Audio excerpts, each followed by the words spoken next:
열왕기상 13장 우리 4절에서 6절 우리 한 절씩 읽고 마지막 절 함께 읽도록 합니다. 여로보암 왕이 하나님의 사람이 베델에 있는 제단을 향하여 외쳐 말함을 들을 때 제단에서 손을 펴며 그를 잡으라 하더라. 그를 향하여 편손이 말라 다시 거두지 못하며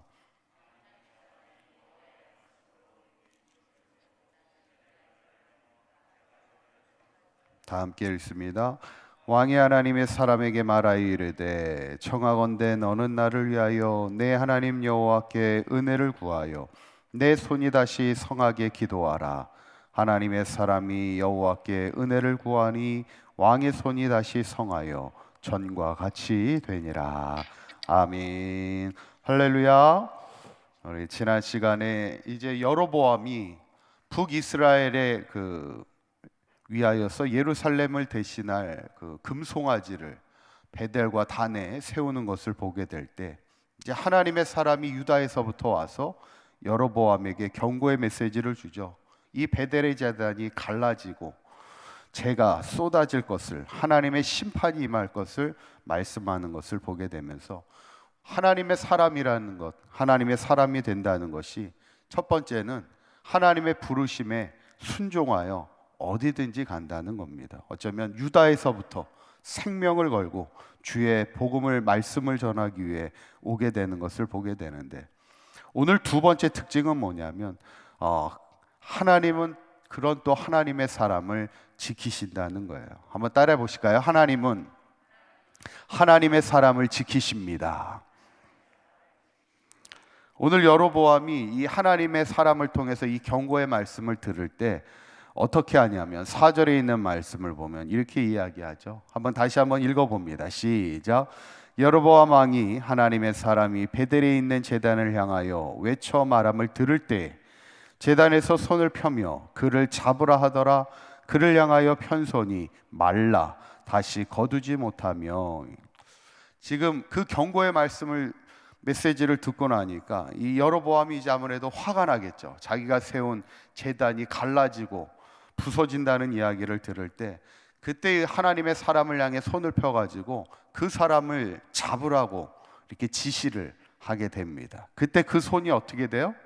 그 편손이 마르게 되었다. 말라서 다시 거두지 못하게 되었다. 이렇게 성경에 나와요. 이 마르다란 표현, 복음서에 봐도 그 손이 마른 자를 고치셨던 그 예수님의 기적을 볼 때 마르다라는 것은 손의 근육이 마비가 되고 경직이 됐다는 이야기입니다. 그러니까 손을 펴가지고 그 사람을 잡으라고 명령하는데 그 손이 마비가 오고 경직이 되어서 왕의 손이 다시 이렇게 거두을 수 없는 그런 일종의 어떻게 보면 하나님의 재앙이죠. 여로보암의 손을 하나님이 치시는 것을 보게 됩니다. 이것은 무엇을 상징합니까? 하나님의 사람을 치려고 하는 그 여로보암의 손을 경직시킴을 통해서 하나님의 사람을 지키시고 보호하시는 하나님의 그 섭리를 우리가 보게 되죠. 우리에게 분명한 믿음이 있어야 돼요. 하나님은 하나님의 사람을 하나님께서 지키시고 보호하신다는 이 믿음을 우리가 반드시 가져야 합니다. 창세기에 봐도 소돔과 고모라가 타락의 길을 걸어갈 때 그 소돔과 고모라를 향하여 멸망의 그 심판을 하기 위해서 누가 가요? 두 명의 천사가 찾아가게 됩니다. 그리고 어디에 머물게 되냐면 롯의 가정에 머물게 되죠. 근데 그 소돔과 고모라 사람들이 어떻게 합니까? 그 두 천사가 온 것을 보고 그들과 상관하겠다고 그들을 집안에서 내놓으라고 막 문을 부수려고까지 아주 그렇게 격양된 것을 보게 될 때 하나님이 어떻게 하십니까? 창세기 19장 11절의 말씀에 보면 이렇게 하나님이 역사합니다. 한번 읽어볼까요? 시작. 문 밖에 그 눈을 어둡게 하니 그들이 문을 찾느라고 헤매었더라. 아멘. 하나님이 그들의 눈을 어떻게 하셔요? 어둡게 하셨다는 거예요. 그들의 눈이 가리워 주실 때 문이 어디 있는지도 찾지를 못하게 그렇게 하나님이 막으셨다는 거죠.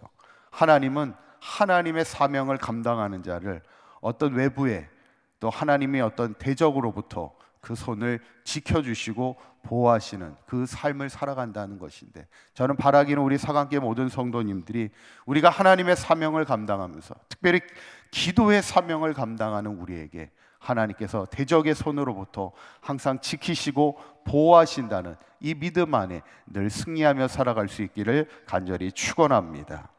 결국 손이 말라버린 여로보암이요 어떻게 합니까? 6절에 있는 말씀을 보면 이렇게 이야기해요. 다시 한번 6절에 있는 말씀 한번 읽어보도록 합니다. 시작.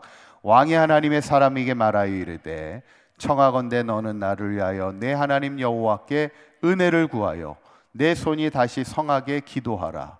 하나님의 사람이 여호와께 은혜를 구하니 왕의 손이 다시 성하여 전과 같이 되니라. 아멘. 이 손이 굳어버리니까 그 하나님의 사람에게 청하는 거예요. 제발 하나님께 기도해서 내 손을 고쳐달라는 거죠. 그러니까 또 하나님의 사람은 어떻게 해요? 나를 죽이려고 나를 잡으려 명령했던 왕이지만 또 그 상황에 대해서 기도해 줘야지. 그거 어떻게 하겠어요? 그러니까 그 왕을 위하여 기도해 줄 때 또 그 왕의 손이 고침받게 되는 역사가 나타나죠. 그때 왕이 이 하나님의 사람에게 이렇게 얘기해요. 그러면 이제 내 집에 와서 쉬라는 거예요. 그리고 내가 너를 위하여 예물을 주겠다, 이렇게 이야기합니다.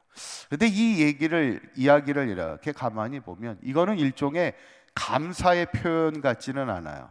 감사하는 마음으로 예물을 주겠다 이렇게 얘기하는 게 아니라 일종의 하나님의 사람을 회유하고 싶었던 그런 여로보암의 마음을 보게 됩니다. 왜냐하면 지금 이 하나님의 사람이 나에게 어떤 이야기를 했어요? 심판의 메시지를 전했잖아요. 그러니까 어떻게 보면 여로보암의 마음은 이 심판의 메시지를 좀 거두어 주었으면 좋겠다는 생각을 아마 합니다. 왜냐하면 그 이후에 그 하나님의 사람의 답을 보면 우리가 알 수 있어요. 뭐라고 그 회유에 대해서 하나님의 사람이 뭐라고 대답을 하냐면 8절에 있는 이제 말씀인데 한번 읽어보도록 합니다. 시작. 하나님의 사람이 왕께 대답하되 왕께서 왕의 집 절반을 내게 준다 할지라도 나는 왕과 함께 들어가지도 아니하고 이곳에서는 떡도 먹지 아니하고 물도 마시지 아니하리니. 지금 강력하게 왕의 어떤 호의를 거부하는 것을 보게 돼요. 어쩌면 이것이 하나님에 대한 말씀에 대한 뭔가 회유나 어떤 타협을 이루고자 하는 여로보암의 마음을 읽지 않았나 이렇게 생각하면서 뭐라고 얘기하냐면 나는 당신의 집에 절반을 준다 할지라도 나는 받지 않겠다. 그리고 여기서는 떡도 물도 마시지 않겠다. 조금의 타협도 나는 하지 않겠다는 거예요. 하나님의 말씀을 전하는 일에 대해서는 나는 그것에만 집중하겠다는, 어쩌면 하나님의 사람으로서의 당당함을 우리가 볼 수 있는 참 어떻게 보면 멋있는 말씀입니다. 우리가 하나님의 일을 하다 보면요 때로는 타협하고자 하는 그런 일들이 많이 일어납니다. 그럴 때 내가 절대로 세상에 타협하거나 내가 하나님의 복음을 전하는 일에 조금도 주저함이 없게 하겠다라는 어떤 일종의 신앙에 대한, 복음에 대한 당당함의 자세를 우리가 보게 되는데, 저는 지난 시간과 오늘 이 여로보암에 대한 베델의 제단을 대한 경고의 말씀을 전하는 이 하나님의 사람의 모습을 보면서 참 우리가 이 세 가지 특징을 우리도 기억하면서, 첫째가 하나님의 부르심이라면 유다에서부터라도 적국에 와가지고 목숨을 걸고 순종하는 마음으로 하나님의 말씀을 전하고자 했던 그 하나님의 사람을 기억하고, 두 번째는 그런 하나님의 사람을 하나님께서 대적의 손으로부터 지키시고 보호하신다는 그 믿음을 우리가 항상 기억하고, 마지막 세 번째는 세상이 우리를 향해 타협을 원하고 회유하고자 하는 그런 상황 속에서도 우리는 흔들리지 않는 그 믿음으로 우리가 오직 하나님의 말씀에, 복음에만 집중하는 인생을 살아갈 수 있는 우리가 되어서, 바라기는 우리 사강교회 모든 성도님들이 한평생 하나님의 사람으로 귀하게 쓰임받는 삶을 살아갈 수 있는 저와 여러분들이 되시기를 주님의 이름으로 간절히 축원합니다. 기도합니다. 고맙고 감사하신 하나님, 우리를 이 시대에 하나님의 사람으로 불러주셨사오니 때로는 세상이 위협하고 우리를 어렵게 하며 때로는 우리를 회유하려 할지라도 하나님께서 우리를 보호하여 주시고 지켜주시고 우리의 복음의 사명 끝까지 감당할 수 있는 우리가 되게 하여 주셔서 마지막까지 부르심의 사명 다 당당하게 잘 감당하며 살아갈 수 있는 우리 사강교회 모든 성도들 되게 하여 주시옵소서. 오늘 하루도 주님과 동행하는 하루가 되게 하시고 주님 안에 승리하는 복된 하루의 삶이 되도록 주님 인도하여 주시옵소서. 우리 주 예수 그리스도의 이름으로 기도하옵나이다. 아멘.